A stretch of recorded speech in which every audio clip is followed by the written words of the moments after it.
Class, we were doing the chapter The French Revolution, and the last topic we discussed here was the outbreak of the revolution, in which we discussed about the immediate causes of the French Revolution. So before we move forward, let's have a glimpse of the chapter in which we talk about the causes of the French Revolution. We saw the political causes, we saw the economic causes, we saw the social and the intellectual causes for the French Revolution. So student, when we talk about the political causes, you know that during the 18th century, France was when the time of revolution here, 18th century. Okay, the France was the center of autocratic monarchy.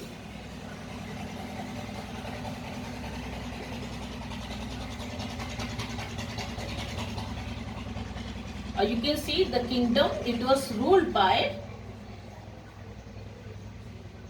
king.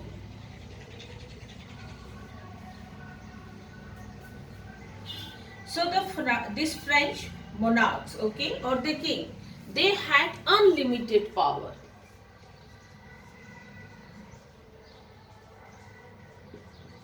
Okay, they had unlimited power, and you will see they declared themselves as the representative of the god.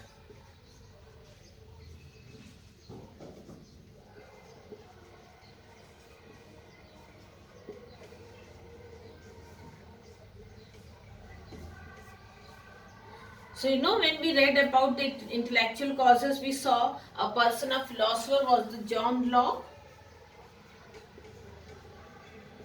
who refuted the theory, the divine theory of God.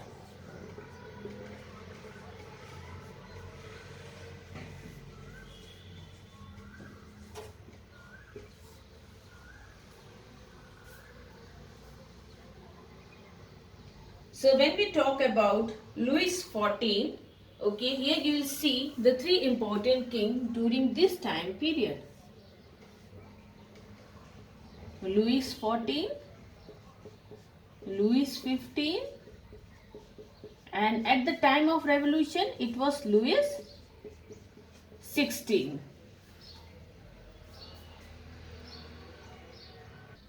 So Louis XIV,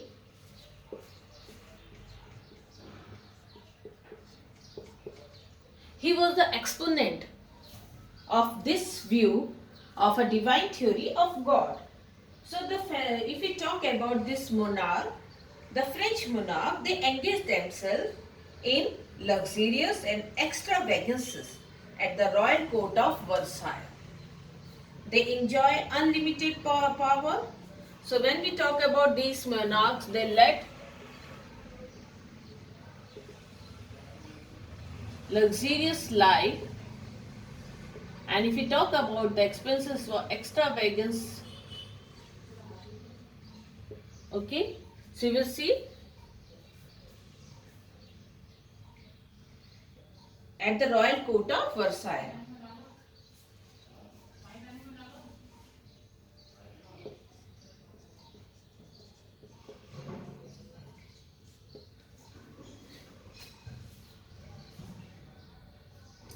So they enjoyed unlimited power by the letter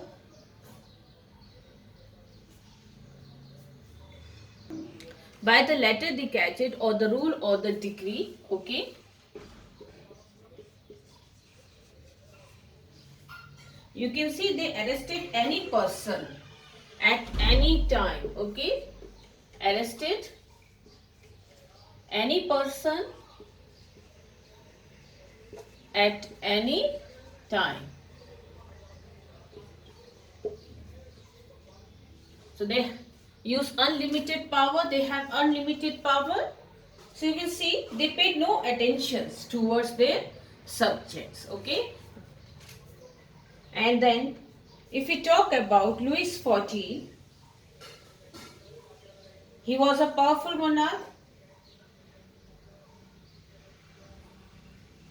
of this Bourbon dynasty. Then you will see he participated in many wars. When we told Louis XIV, he participated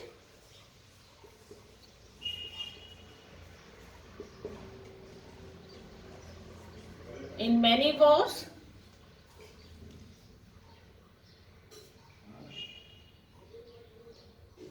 So now you will see Louis XV, he succeeded Louis XIV.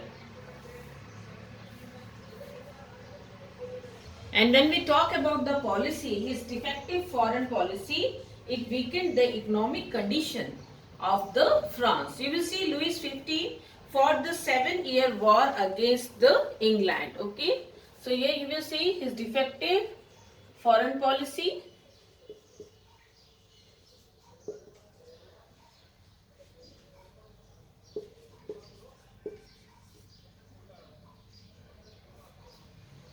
It has weakened the economic condition as well as he was engaged in he fought the 7-year war against England.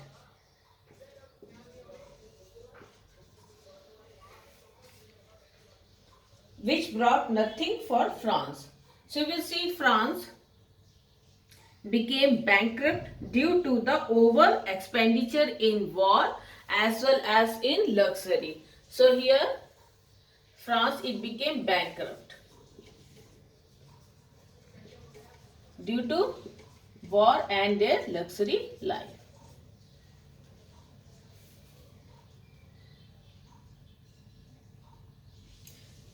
He realized it later on before his death, but he was not able to bring any changes. Then comes a very important ruler here after Louis XV was Louis XVI.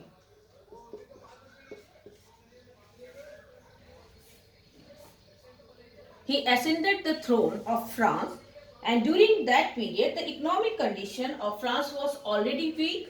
Louis XVI, he was you can see he was influenced by his queen Marie Antoinette, who always interfere on the state affair. So you can see here the autocratic monarchy, the defective administration and the extravagant expenditures. It formed the political causes of the French Revolution. So now we will see the social causes. So you will see the social condition of France during the 18th century, the time of the French Revolution. It was very miserable. The French society, as you read, that it was divided into class or the state.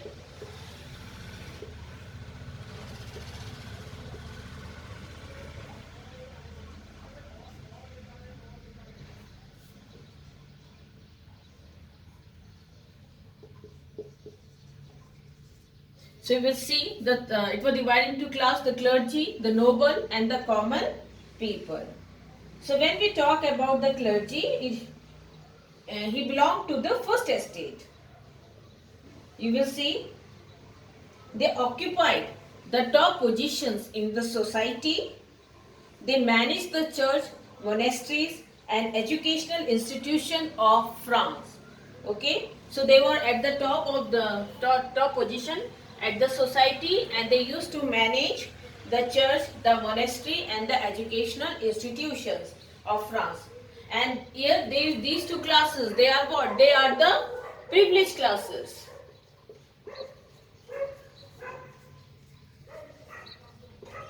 Okay, they are the privileged classes. So you will see, it means they did not pay any taxes to the monarch. So they exploited the common people in various ways. So here you can see the clergy.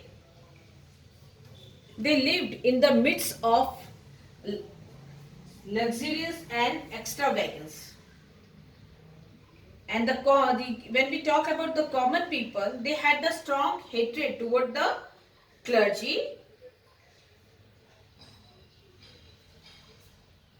as they lived a miserable life. And the nobility, we discussed in the class also in the video, that it was regarded as the second estate in the French society. So they also did not have to pay any tax to the state. So noble here, it is also privileged classes which hold a strong or powerful positions in the society. Then comes the third estate, in which you can see the common people, they were included in third estate. As the remaining population of the French society, they were categorized, so they were kept in the third estate. Okay, either it's a farmer, it's a cobbler, it's a sweeper. And when we talk about the growing middle class that we saw, that emergence of a new class that we call the middle class, or highly educated class, professional class, they were also included in the third estate, and they had to pay all the taxes. Okay, even paying taxes to the state, they have to pay the tithes, they have to pay the tithe of 1/10 to the clergy or the church. So you can see the growing middle class was there, which was highly educated and professional classes. Okay, the doctor, the lawyer, the businessman, the merchant, the traders. So these estate, they belong, they had the wealth and the social status. But the French monarch, influenced by the clergy and the nobles, they ranked them as a third estate. So they influenced the people for revolution. So here you will see they arouse the common people about their rights.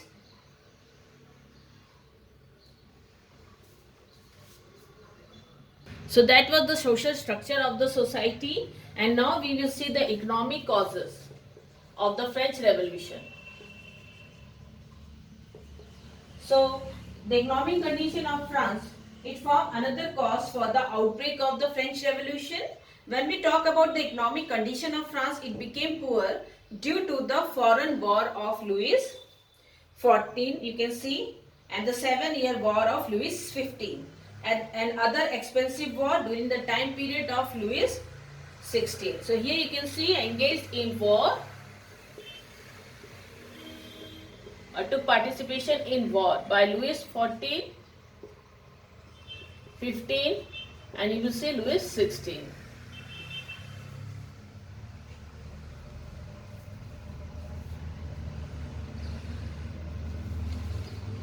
So now the royal treasury, it became empty as extravagant expenses of, you can see, of his queen of Louis XVI, Marie Antoinette. Okay.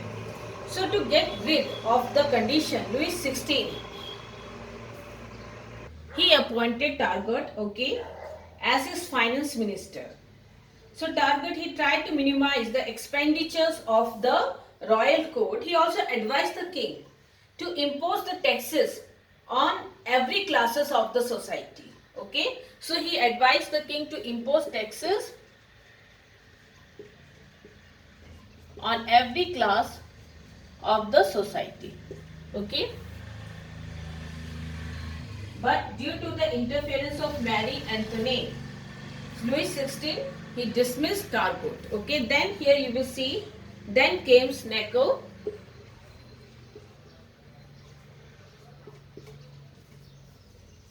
He was also appointed as the finance minister. Okay, in 1776. He published a report on the income and expenditure of the state in order to arouse the people. But he was also dismissed by the king. So the next person who was appointed by the king as the finance minister. So you can see here 3 important finance minister was appointed, so that they should come into a conclusion that how they should sort out the problem of this finance or economic condition could be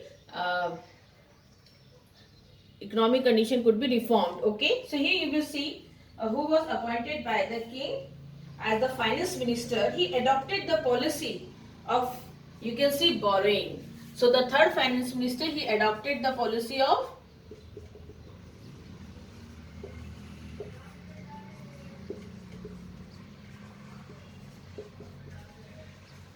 borrowing. Okay, in order to meet the expenditures of the royal court. But this policy, it increased the debt of France.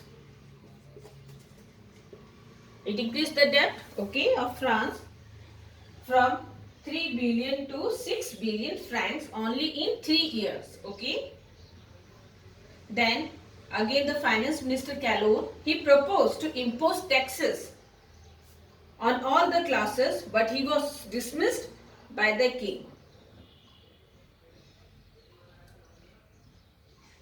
Okay, so you can see the economic instability. It formed one of the most important cause of the French Revolution. So here we will see now the intellectual causes, where we can see that the 18th century it witnessed the emergence of a new social group that we call the middle class, who are having the wealth and they are highly educated and they are influenced by the idea and the philosophy. Okay, so you will see of John Locke, Rousseau and Montesquieu, Voltaire. So all of these third class or the middle class, they were educated and they believed that no group in the society, it should be given privilege by birth.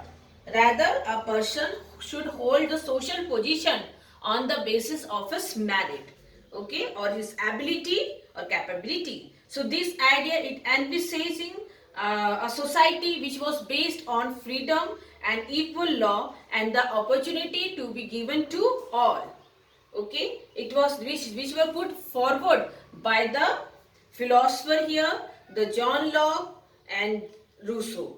So here we will see that how this philosopher, they opposed or criticized the political system, the social structure of the society. As we read that John Locke, he refuted, okay, the doctrine of the divine and the absolute right of the monarch. And here you can see the Rousseau, he carried the idea forward, proposing a form of government that is based on the social contract, okay. And then here we saw that the divisions of power by Montesquieu emphasize on the divisions of power among legislative, executive and judiciary. So these ideas of philosopher, okay, it was influenced by the common people or the third estate, they were influenced by the ideas of these philosophers, okay. So here you can see that these were discussed among the people either in the coffee house or in a salon, okay. Or if we talk about the books, the newspaper, they were filled with this idea, this philosophy. And here you will see that in these books, this newspaper, they were frequently read aloud in group for the benefit of those people who are not able to read and write. So this angered the people and now they want to protest against the system of privileges. So students, here we saw the political, social, economic and intellectual causes of the French Revolution. And the immediate cause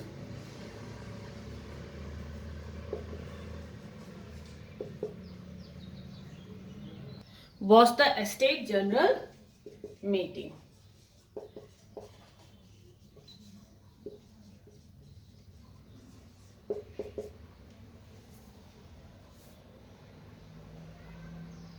This meeting was called by Louis XVI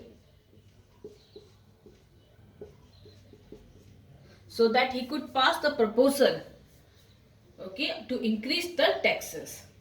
So here you will see the Estate General, it was a political body to which the three estates, okay, here three estates, they sent their representative.